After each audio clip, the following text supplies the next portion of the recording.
आज मी तुम्हाला दाखवणार आहे घरच्या घरी कुरकुरीत टेस्टी चमचमीत असे साबुदाणे वडे कसे बनवायचे ते। तर आज हनुमान जयंती आहे आणि त्यानिमित्त घरी उपवास असल्याने आम्ही आज साबुदाणे वडे बनवले होते। तर तुम्ही ही नक्की रेसिपी आवर्जून ट्राय करा आणि सगळ्यात पहिलं चॅनलला सबस्क्राइब करा। मी त्या दिवशी ॲनालिटिक्स बघत होती, यूट्यूब ॲनालिटिक्स, तर त्यावरती व्ह्यूज तर खूप येतात व्हिडिओना, पण चॅनलला कमी लोक सबस्क्राइब करतायत। तर तुम्ही जर व्ह्यूज देतात तर तुम्ही सबस्क्राइब करायला सुद्धा काही हरकत नसली पाहिजे तुमची, कारण व्हिडिओ बनवायला खूप मेहनत लागते आणि त्याहून जास्त व्हिडिओ एडिट करायला खूप मेहनत लागते। तर त्यामुळे व्हिडिओला नक्की लाईक शेअर आणि सबस्क्राइब नक्कीच करा। तर इथे आपण आता शेंगदाणे भाजून घेतले मगाशी शेंगदाण्याचं कूट करण्यासाठी, आणि एका बाजूला बटाटी आपण उकडत ठेवली होती बॉईल करायला।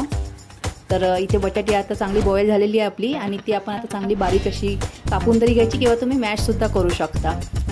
साबुदाणे जे आहेत ते आदल्या दिवशी रात्री म्हणजे काल रात्री भिजत ठेवले होते, कारण आज वडे बनवायचे होते।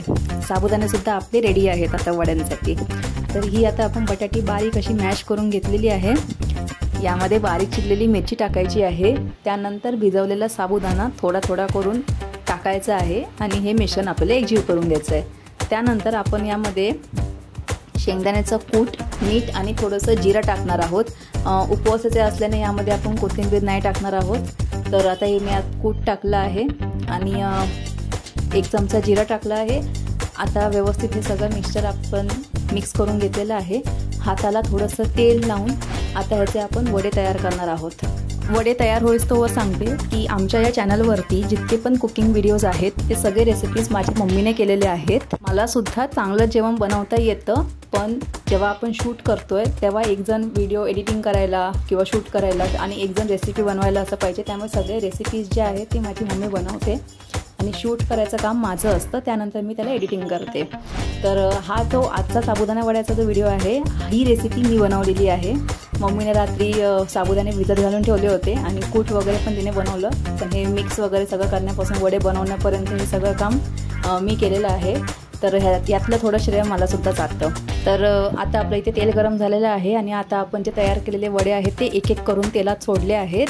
आता याला आपण चांगलं मीडियम फ्लेमवरती शिजवणार आहोत, कारण हे आतून सुद्धा चांगले शिजायला पाहिजेत। वडे शिजेपर्यंत तुम्हाला एक गंमत सांगते, तुम्ही जर व्हिडिओ रिवाइंड करून पाहिला तर तुम्हाला दिसेल की मी वडे तयार करताना माझा हात दाखवला आहे, म्हणजे माझी बोटं दाखवली आहेत, नखं दाखवली आहेत। तर झालं असं, एकदा मी आणि माझी मैत्रीण आम्ही येत होतो कॉलेजवरून, तर आमच्या कॉलेजच्या बाहेरच एक पाणीपुरीवाला आहे, तो सकाळी 10:30 वाजल्यापासून बसतो। तर तिला खायची सवय होती आणि कधीतरी मी पण खायचे। तर मी तिला दाखवलं की अगं ते बघ त्याची नखं बघ जरा कशी आहेत आणि पाणीपुरी बघ कशी टेस्टी लागत असेल ना लोकांना खाताना। त्या दिवसानंतर तिने एकदाही पाणीपुरी खाल्ली नाही आणि अर्थात मी तर बघितल्यापासून एकदाही खाल्ली नाही पाणीपुरी। तर म्हणून असे काही काही व्हिडिओज असतात ज्यामध्ये आपण जेव्हा हाताने मिक्सचर मिक्स करतो तर समोरच्याला वाटेल अरे हा व्यवस्थित बनवतो आहे का, याची नखं स्वच्छ आहेत का, बोटं तरी स्वच्छ आहेत का वगैरे। म्हणून मी व्हिडिओमध्ये तसं दाखवलेलं आहे। तर तो गमतीचा भाग आहे, पण जेव्हा जेव्हा मी तिला हे सांगायचा प्रयत्न करते तेव्हा ती मला सांगते की नको बोलूस तू, माझं मन उठेल आता तू जसं एवढं सांगितलंस तर पाणीपुरीवरून। तर आता साबुदाणे वडे आपले तळून रेडी आहेत, खूप क्रिस्पी आहेत, छान झालेले आहेत।